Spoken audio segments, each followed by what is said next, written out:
Well, welcome everyone.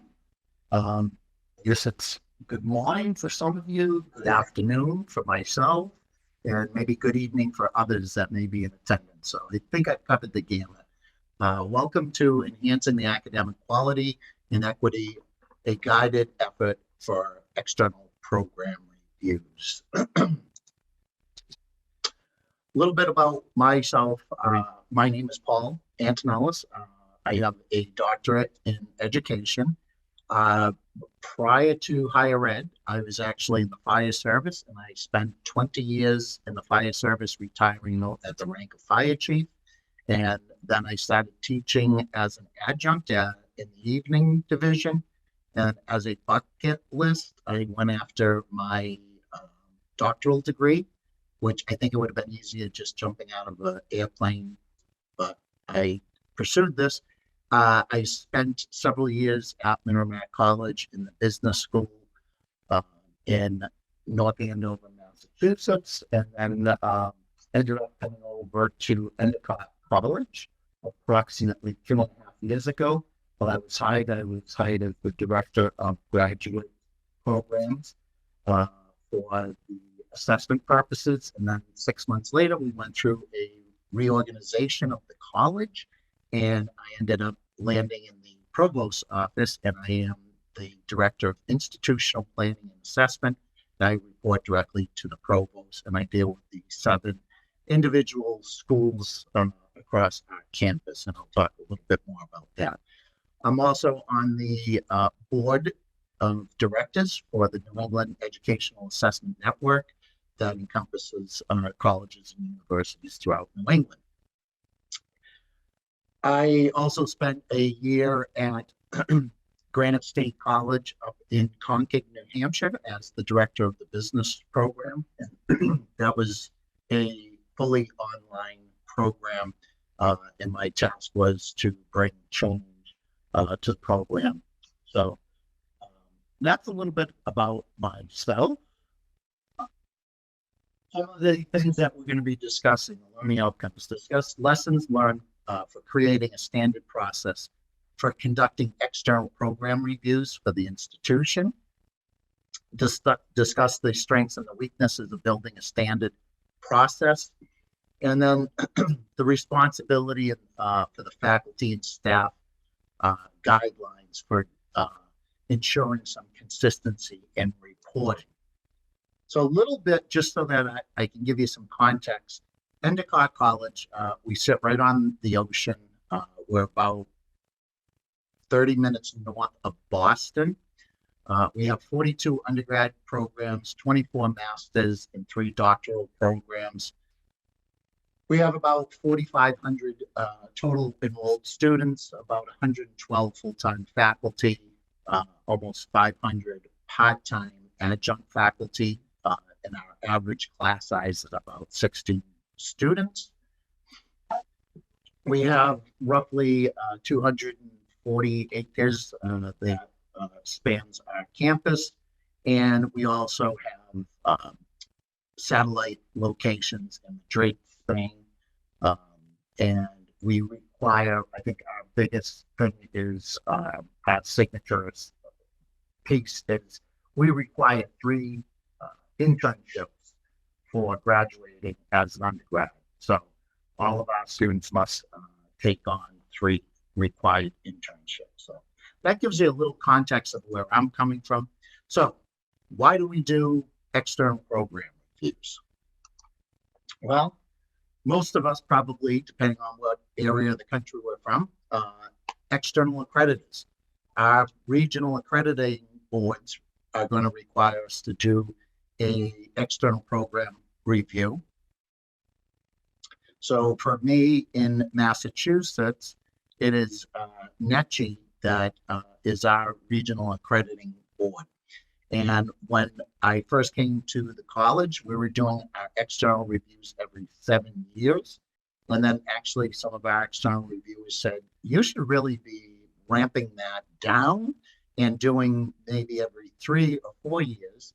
And we discussed it, and we moved to a 5-year external program review, and we did a phase in. So once a program went under review, they would become part of the 5-year, and that was more about a budget and fiscal um, issue. So we're still feeding that through right now, and we've implemented that 5-year cycle. It can become a communication tool. I like to compare it to hitting the pause button and really taking a deep dive into the curriculum, the program, the equipment, the resources, and really reflecting as to where we are, where we've come from, and most importantly, where do we want to go? And so it's an opportunity to reflect with our full-time faculty and most importantly, our adjunct faculty, and then also the administration. Obviously, the teaching, we want to look at are we keeping up with the best practices with teaching in the classroom? Is our curriculum current? The program effectiveness. Are our students graduating and getting great jobs?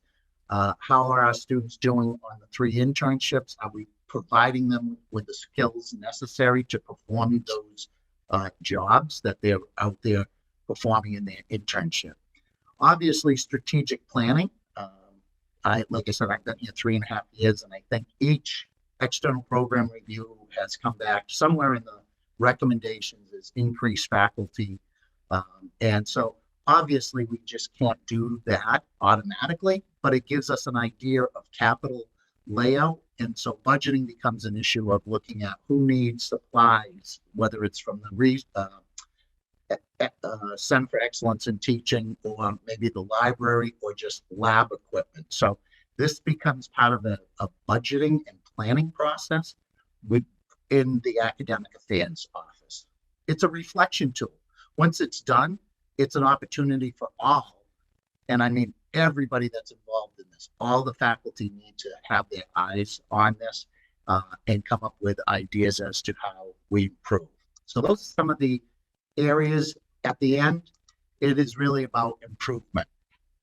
So one of the challenges I faced was, obviously I came from the graduate program, and then now I'm doing undergrad and grad and doctoral. And so there was some inconsistencies as to how self-studies were written across the campus, how the reports from the external reviews were being sent to the college. And so in looking at this, I said, what can we do to change this? And let's make some consistency, because that was one of our pieces, is I think some of the schools were siloed. So we looked at creating a guideline, something that people can follow, I can easily give, because what was happening is whoever wrote the last external review, that's what they would pass on to the next person, say, oh, here, just follow this. So any bad behaviors or writing in that report would actually carry on to the next external review. So I created 2 different distinct documents. One is for faculty and staff, and then the other one is for the actual external reviewers. In our faculty and staff, one of the things we did was we looked at the policy statement. What is my role in my office as far as institutional planning and assessment? How do I support this process? Why do we even have it? The course outcomes, program outcomes, and institutional outcomes. We want to make sure that we're including all of those 3 areas. And for us, we're kind of probably unique in the sense that my institution does not currently have institutional outcomes. Each of the 7 schools have their own individual outcomes. And so even our regional accrediting board has recommended that we move forward with creating institutional outcomes. And we are in the process of that process right now. And that's something under my leadership we're moving forward with. The collection of syllabus and identifying that you need to have the past 3 years, all the syllabi that's been used. What is the portal that we're going to store all the syllabi in? The consistency of outcomes on syllabi, I can tell you that is just what I consider a housekeeping piece, is when we go through this process and making sure that that course, whether it's an intro to criminal justice, each and every outcome is the same across, no matter how many sections are being taught. And what we find over a period of time is that those get changed for whatever reason. So again, this is that opportunity to reinforce with your full-time faculty and your adjuncts that these are the catalog outcomes for this course. This is the course description. This is what must be used in all of your syllabi. Consistency of collecting data in the whether we even need it. And I think that was another piece that we unfolded in this process is, well, we've always asked this.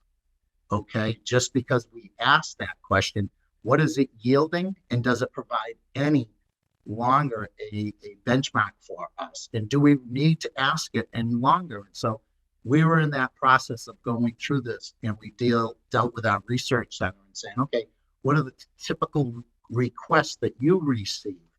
And so we created a template of data points that most, if not all, of the programs will be seeking. And so it actually made it a little bit easier for our research center because now they have a boilerplate question as to what generally is going to be offered on these. Well, granted, there are some special accrediting boards that will require additional information and so forth, but generally we tried to hit that. We work with our research center. Consistency across the college when it comes to writing the self-study, so that when our regional accrediting body comes in, they can look and there's some consistency across. And then most importantly, the plan of action. We wanted to create benchmarks, and we worked from almost backwards, reverse engineering, and saying, okay, what needs to be done? What are the milestones? When should you start looking for external reviewers? When should you start writing the self-study? How soon does it have to be out? These are all the things that we try to include. So we broke down our guidebook into a couple sections, and they are the program overview. So we expect, and we gave some ideas that will help guide the faculty and staff who are writing the self-study about what you want to include in that program review. Anything, and this was a piece that was missing, anything that was previously uncovered at the last program review. And that was one of the challenges, is that we never really touched on it. So how do we even know that we implemented or decided collectively we're not going to follow through on those recommendations? So we've now made it part of the process is you need to report out on what you've accomplished and what you have not accomplished from your prior program review. And obviously you can see in our previous world, we did it every 7 years. Now we're doing it every 5 years. It's going to be a little bit easier to track and control that. The learning outcomes and assessment process that the program school uses, the effectiveness and the resources that are used across the program. And that's when we really get into our internship program, the library, Center for Excellence in Teaching, Diversity, Equity, Inclusion. We include a section on our students, the makeup of our students, the recruitment, admission, record-keeping advisement sheets that we also spell out in great detail. And then that program requires to do a SWOT analysis, strengths, weakness, opportunity, to kind of self-reflect and say, where are we going? Here's our internal concerns, here's our external. And then the summary and recommendations. So for one of the areas, the self-study components, we opted to do prompts. And from those original prompts that we said, hey, you might want to commonly ask yourself X, Y, and Z. Does it apply to you? If it doesn't, you don't have to address it. No one is obligated to address any of the prompts. With COVID, we, and like many other institutions, we had to switch to an online format to continue this process. And so With that, it was like, oh, this is great. We can have external reviewers from outside of the region, which created another challenge because they're not familiar with the NECHI standards, our regional accrediting board. So what we incorporated was doing a hyperlink for each of the standards that if we're asking a prompt, then we would show a hyperlink to that section of the standards. So in the event that, well, in this particular case, this is for the faculty and staff, they can click on it and go directly to that link or any of the prompts. So that was another benefit for our faculty because, again, if they have never written an external or a self-study, or if it's been 7 years and they don't quite remember, this provides them that opportunity to go and look at the actual standards and read and see how are we meeting or exceeding those standards. Again, with our library, we're constantly in discussions as to what resources are available, how many textbooks, how many trade journals, and what are the current needs for that particular department. And it allows them an opportunity because the library can track all of those, I guess I call them hits, if students are actually using a particular journal or there's something that we have had a subscription to, and yet the students do not generally use that subscription. Nobody's hitting on it. So why are we continuing to hold that? So I know we just went through our engineering ABETS accreditation, and they were very intrigued about what journals we subscribe to, what textbooks we actually physically have in our library, what access do our students have online. So each specialty accreditation will have their own requirements. I did not, in the guidebook, go through all the special accreditation. I leave that up to the individual schools. So for this site procedure, one of the things we did was we tried to identify who's going to be involved in the site visit. And historically, it's always been done as a full day on campus. But then with, like I said, COVID, and we switched to some online, and especially where we have a sister college in Madrid, Spain, we had to break it up into half-day sessions so that because of the time change, we were interviewing our faculty from Madrid, Spain, and students from Madrid at our sister campus. So we have continued to use Zoom in our process. Some of our faculty, external reviewers are coming to campus still, but if we have two external reviewers, one can be physically on the campus, and then the second one could be an expert from outside the area, and they're zooming in. So we're still using it. Generally, for our site visit, we want the external reviewers to meet with our full-time faculty. We also include our adjunct faculty because they make up such a large contingency on this campus. We involve our students in that process. Those are separate areas. We allow the interviewers to sit and just talk with the faculty or the students. Generally, there are no members of the program in that. I have served as kind of a facilitator to make sure that we stay on track and kind of the timekeeper. And that way it allows for the freedom to speak to the evaluators during the session. We'll have a separate breakout session with the deans, chairs, and directors for the program. I, myself, and my boss, the provost, we generally start the day off and we finish the day off. So we meet generally at 8:30 in the morning, and we set kind of the tone and what we expect from the external reviewers and the site visit. We also include a vice president and chief diversity officer, and that came back as, again, some of the feedback, because if we're doing program review, what good is it if we're not looking at our own process? And so after running this a couple times, and we noticed, we're like, hey, we're not touching on equity and diversity, and we have courses that specifically address this in our program. So quickly, we changed our guidebook, and this is a living document. It's a on our faculty access page so that we can change it as time goes on. And the faculty know they can always report back to me and the assessment committee to make those changes. All of our faculty here are unionized. They're not a tenure track faculty base. So we have a very strong labor union. So because that dictates some of the changes in our program and working conditions, it's imperative that the evaluators meet with the union executive officers. And then, as I had mentioned, we offer internships. We have 3 internships that are required. We can offer between 12 and 17 college credits for those internships. And we're currently now going through and revising the outcomes for the internship and kind of beefing up the assessment process because I saw that as a soft area that has not been touched in a while.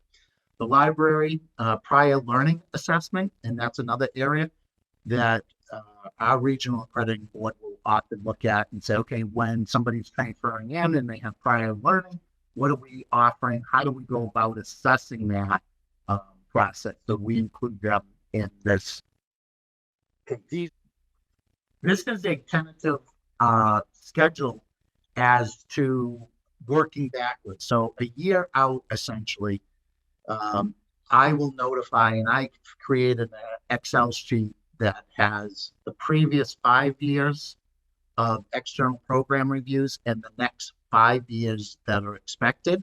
And what that did is I have a 10-year scan that provides the provost an idea as to how many external program reviews we're going to have from year to year.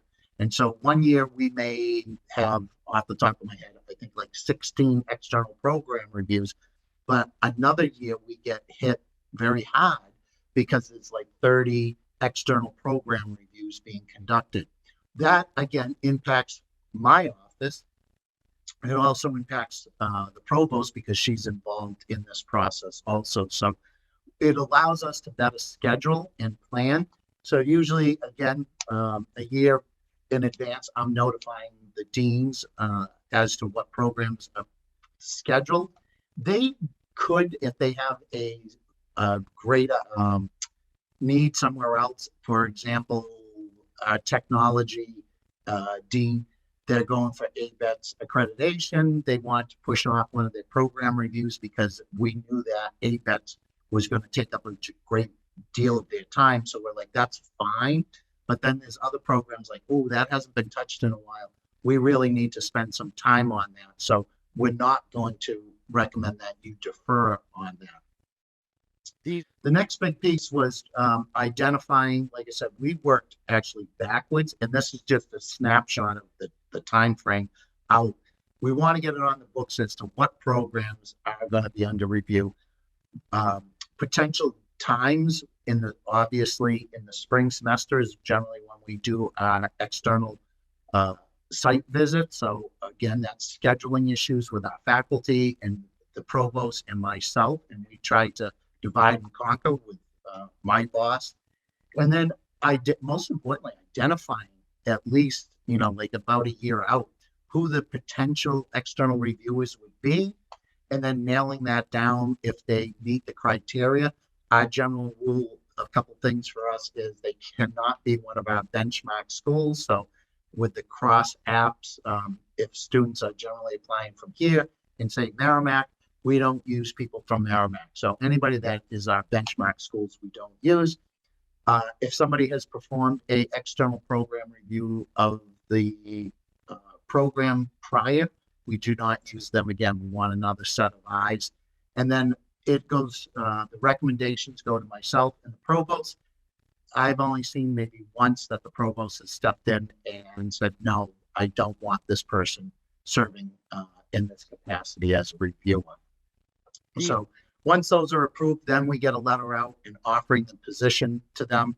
And for some reason this year, I had just a challenge to get a business school management external reviewer. I don't know, in this area, we've just really run into a challenge trying to find somebody. but yet all the others are all lined up. We have the dates, and I just literally this morning approved one of these calendars. So by doing the benchmark, it provides the faculty an idea as to, wow, how far out I need to start this process and what benchmarks need to be uh, brought up. The second piece to this was, that's great. We created a self-study that looks great, but then what do we expect from the external reviewer? So we did this again, sitting down and looking at what do we want from our external reviewers? Because a lot of times they're like, well, exactly what are you looking for? So a lot of the common questions that they had when we hire them, we put down in the process. So one of the things was, identifying for the external reviewers, here's how your self-study will look like when you receive it. You'll have a couple of weeks, generally 2 to 3 weeks prior to the site visit, to review this self-study. And then the consistency and participating on campus. We leave that up to the individual schools to decide as to if they're going to be fully on Zoom or a hybrid model where somebody will be on campus, but the secondary person for the external review will be on Zoom. And again, if it deals with one of our programs that are being offered in Madrid, Spain, we need to make those half-day sessions only in the morning to accommodate students and so forth. So again, same thing, areas of consideration. These are not like forcing the person to say, you can only look at these. These are recommendations as to areas to consider in this process. And we, again, reverse engineered this. We took what we're doing in the self-study, and then we're telling the external reviewer, here's some prompts. Maybe you want to look at this area, consider this. And we did also the hyperlinks to the NETCHI standard. So if the person is not familiar with our area and our accrediting board, they would be easily to click on that, and it would bring them. Again, that itinerary for the day, it is a very tight schedule, and I've maintained that we try to keep it to one day. It's a very long day. It's a very intensive day versus getting into 2 days of, it would probably end up being like a day and a half. So generally it's the icebreaker, myself, the provost, the school administrator, and we spend about 30 minutes at the start of the day. We have the provost meet privately with the 2 reviewers, and I'm generally not in the room during that process. And then that sets the tone as to what we're expecting as the chief academic officer. Then we move into the reviewers meet for about 30 minutes with the deans and the directors of the program. Faculty, we generally about an hour. That is usually about, we try to arrange it during lunch, because obviously when you do a working lunch and you provide food and refreshment, that's when we find that the numbers increase with participation. Students and alum, we try to grab some alum that have been only out of the program, a couple of years, and we allow 60 minutes in that case. The ECFA leadership, that's our union, they get 30 minutes. The internship program gets about 45 minutes. The library, prior learning, Center for Excellence in Teaching, about 30 minutes. And then we, at the end of the day, because like I said, it is a full day, we generally end about 5:30, and then 6 o'clock, we go to a local restaurant, and over dinner, we debrief and talk about what are the preliminary observations from the reviewers. That we don't hold them to these, but just what are their first thoughts. And it's also an opportunity for clarity, and say for the reviewers to ask like questions like, I'm not quite sure on this, or how can this take place, or if we were to add this, would that happen? We're like, no, because of X, Y, and Z. So there's, like I said, we put it as 45 minutes, but it's generally a couple hours, and it's a nice way to end the day. The provost attends, and or I attend in her absence, and we kind of conquer and divide there as to just the preliminary. Diversity, equity, inclusion, I think it's key because it's coming down to the faculty aspect of it, getting their point of view. Are we doing enough? Are we incorporating this in our curriculum? The student and alum, and then the Center for Excellence in Teaching. What are we doing collectively as an institution? The report format, generally it's just a general overview of what they see, good, bad, or indifferent. We want it all laid out. This is our opportunity to really look under the hood and see how this program is operating, if there's any problems, that we need to look at or be considerate of moving forward. We also outline some specific areas for undergrad and then graduate. So there is sections in the book that broke it down. I say book, the guidebook, that specifically address undergrad and then what would typically be of a concern for a graduate program. The summary and recommendations for improving the program. If there's many, few, a couple, whatever that may be, this is their opportunity. We allow an opportunity for the external reviewers to add any context that they deem important to this review process.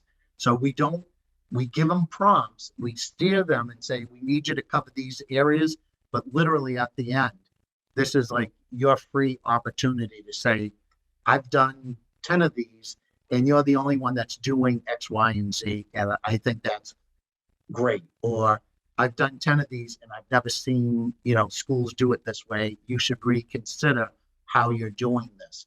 So please don't take any of the guidebook recommendations or prompts as forcing the reviewers or even the self-study as to what they must look at. We want to look at also where we are and where we're going in the future. We want somebody that's a content expert in that field that can help guide us and say, where should we be in 3 years? I think before it was, where should we be in 7 years when we conduct our next program review? But I've kind of said, where do we want to be in 3 years? So then whatever changes we make, we can assess and have them ready for the 5-year next external program review. The quality, the rigor of the program, looking at it and saying, are our courses, our course of studies, rise to the level that we would expect for the studies that the students are partaking? And how can we improve that? What do we need? More theory, more practice. We're a liberal arts school. So again, part of that builds into our curriculum.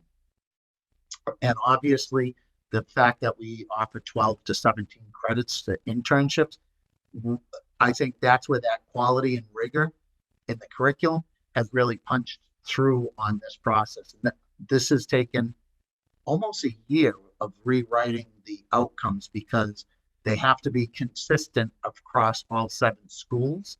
And so they're almost like a gen ed, but I have to get buy-in from each of the 7 deans, and then we will be going to curriculum committee probably within the next couple of months. So that quality and rigor, that's what comes from this review.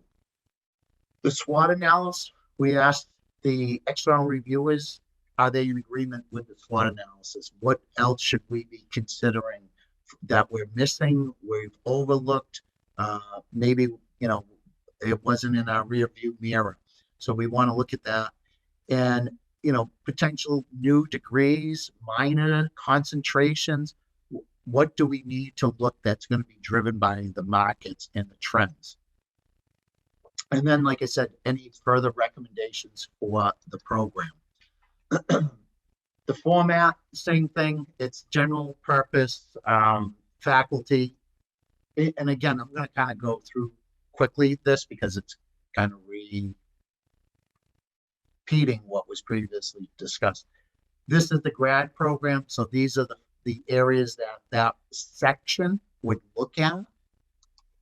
For the undergrad, these are the areas that we would typically expect the external reviewers to touch on and write as much as they deem necessary for each area. We don't stipulate that there must be 2 pages for each one, a minimum or something. The summary and recommendation, that's where, like I said, we really get into where are we, where do we need to go in our SWOT analysis. So let's talk about some of the things that we learned in this process. You've got to have a roadmap as to where you're going. I will tell you that roadmap of where I envisioned I wanted this to be was filled with speed bumps, accidents, delays, traffic, and realize that if you stay true to the project of making a standardized process, it's going to be a time process. It's going to be riddled with uncertainty. And again, my mantra is that this is all about student learning. How can we enhance and improve the student learning? So why would we not want to take this? It's going to be a transparent process. Any of the things that I created and came up with, I worked with the assessment committee on the campus. I chair the institutional assessment committee. We dealt with them. I would bring stuff back to the individual schools. Each school generally has an assessment person or lead. And so I would go back to them and say, hey, would this work? How does this look? Would you be able to do your self-study based on this? I can't tell you the importance of before, during, and after. For even your reports, this is what I'm kind of looking at when I created this process, but even your external reports, be open, honest, respectful of this process, and it will yield the best results. But when I came, some of our reports that were created by the external reviewers never made it back to the faculty, never made it back to anybody else, if you will, in the trenches, the people doing the work. And so that is one area that I forced our deans to make sure that once we get that report back, that we're getting it back in time to hand it back to the faculty to review. And generally that's the end of the semester. I want them to have it in their hands.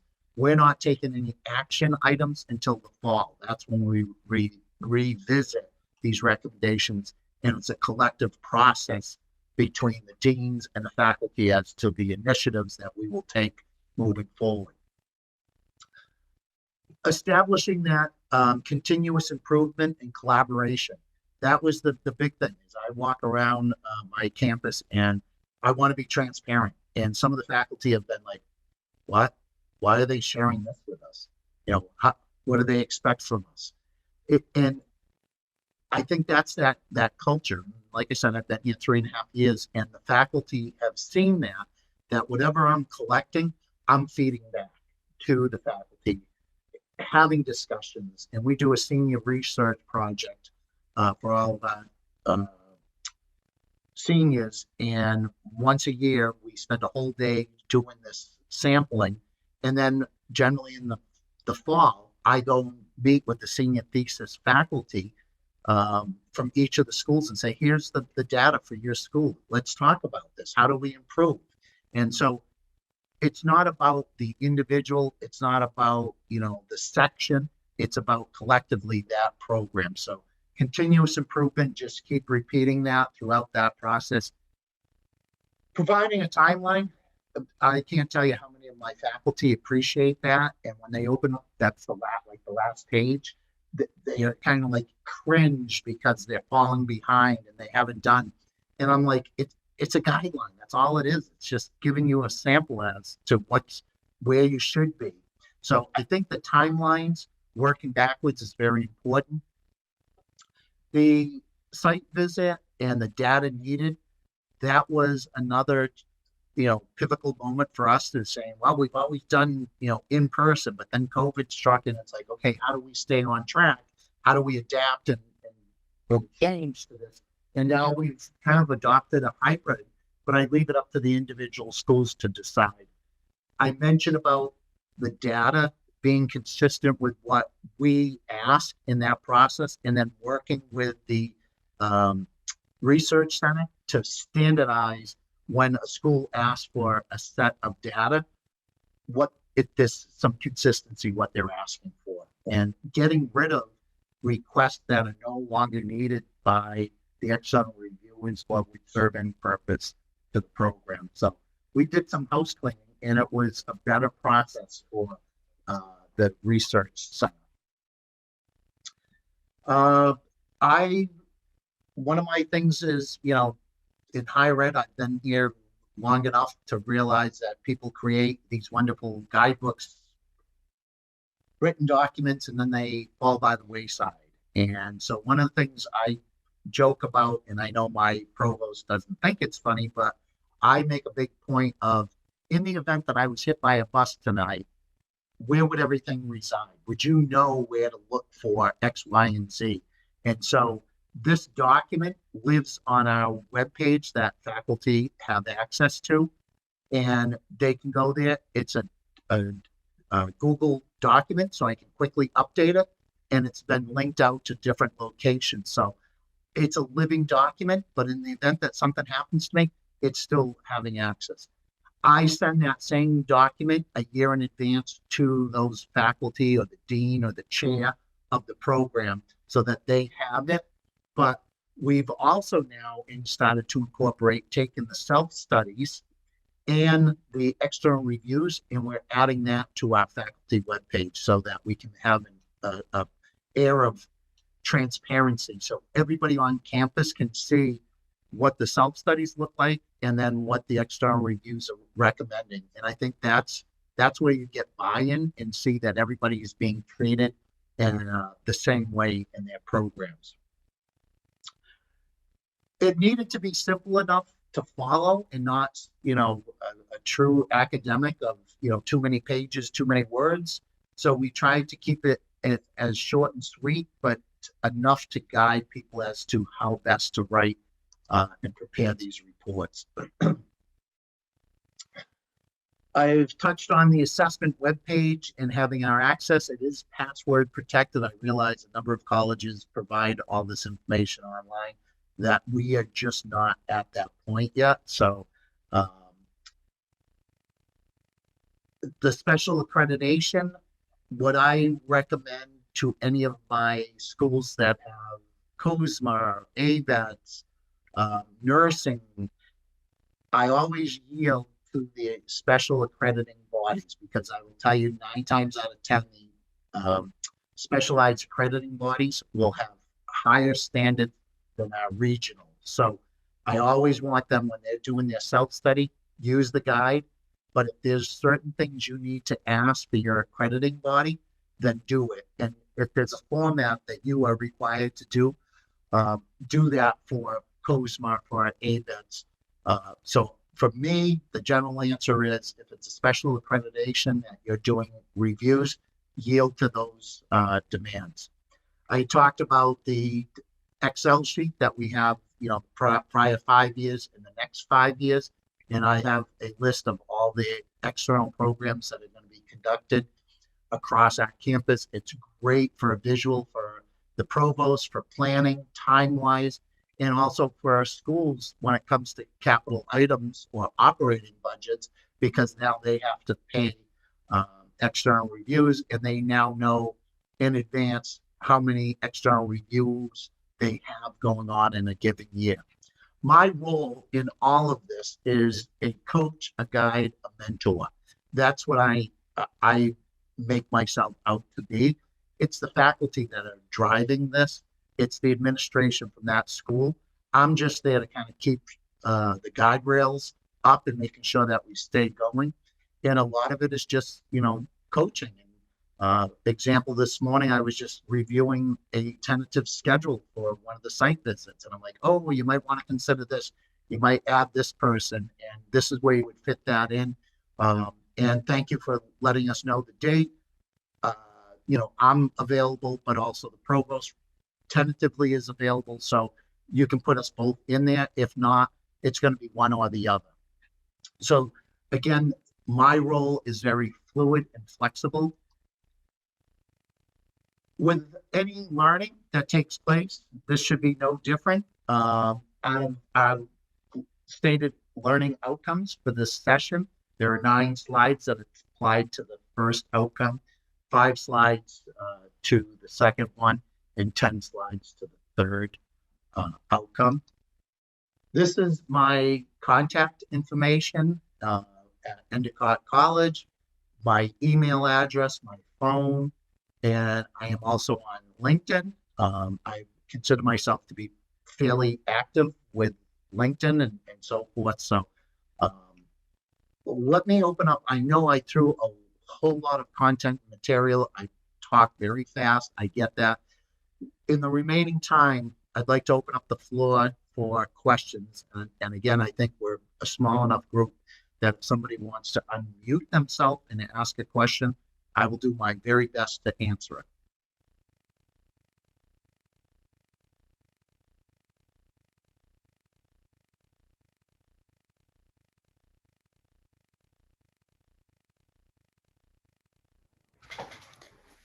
Hello, good morning. Good morning. My name is Erin O'Reilly. I actually work for a military college out in California. And it's a 2-year school, and your process certainly sounds a lot like some of the challenges I've had in setting up systems, and it's a multi-year process in getting buy-in. And I was going to put this in the notes, but just a follow-up. One of the things that I had to do is I built in a midpoint check-in, a midpoint report. So it's not burdensome administratively, but it's halfway through the cycle. I had the units write up where they are in their follow-up and do-outs and goals because administrators were turning over, and the people that were working on accreditation, they left, they took new opportunities, or they went back to the classroom, and there was no continuity there. And so when we came back for the multi-year review, everyone was, once again, you had to start from scratch and building up the knowledge base. So I'm just going to throw that out there, that's one thing I added to our cycle, but a lot of what you've done, it's heartening to know that I've gone through that journey too. Are you doing 7-year, 5-year, 3-year? Yeah, so I actually have 2 that I manage. So we have a 3-year cycle. The Army requires, and then the regional accreditor is currently on a 7, moving to an 8. So it's lots of moving pieces. Wow. Okay. So yeah, and I think part of that self-correction is us moving from the 7 down to a 5 is because all those things that you just touched on, administrators, deans come and go, faculty come and go, trying to put your hands on some of those previous reports so that you can report out. So yes, I think I kind of like that idea of almost like a mid check-in mini reporting, so that when it does come time, a lot of that will just feed right in and carry over, and maybe it just needs to be tweaked. So yeah, it's an opportunity for education and dialogue so that there aren't any surprises and over the longer cycles. Yeah. Thank you. I appreciate that, Erin, for sharing your thoughts. Others, don't be bashful.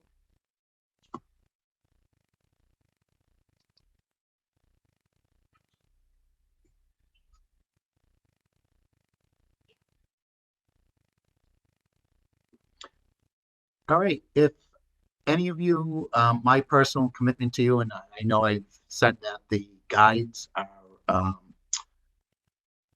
password protected on our site. If any of you wanted a copy of it, please feel free to reach out to me. And I certainly would share with you a copy and email it to you. And I'll put up my contact information again. And again, I think it's sharing of knowledge and sharing of ideas, and then, recognizing that we need to make adjustments as we go along. I'd be a fool doing this job if I didn't do my own due diligence to improve the process. So, like I said, as we go along, just recently, in the past couple months, one of the faculty had reached out and asked about the offer letters that we send out to potential external reviewers. And I'm like, huh, that's a great idea. So I went back, obviously looked at last year, and then I reached out to the author of that letter, and it was one of our associate deans, and I said, would you have any problem if I just scrubbed the data out of it and the names and so forth? And I said, could we use that as a template just so it allows everybody an opportunity to see what they should or may or want to include in an offer letter to our external reviewers? And she was like, yeah, no, I'm honored to help and be part of it. So quickly went into the Google Drive, added that, and now it's a resource so that um, our deans and assistant deans now have a sample letter of what type of information content should be included in the offer letter to the external reviewers. So I'm a big believer of this is should be very fluid and should be updated on a regular basis. So um, as you can see, I'm very passionate about what I do and improvements. So if there's anything I can ever do for anybody in this session, please feel free to reach out to me and I will do my best. If I don't have the answer, I can easily make up an answer and probably give you some humor with that. So to everybody, thank you. I appreciate it. On behalf of the conference symposium staff, I'd like to also thank you for giving up your time and attending this session. Without you, this would not have been possible. So enjoy the rest of the symposium, and I will see you around the conference circuit, as they say. Thank you.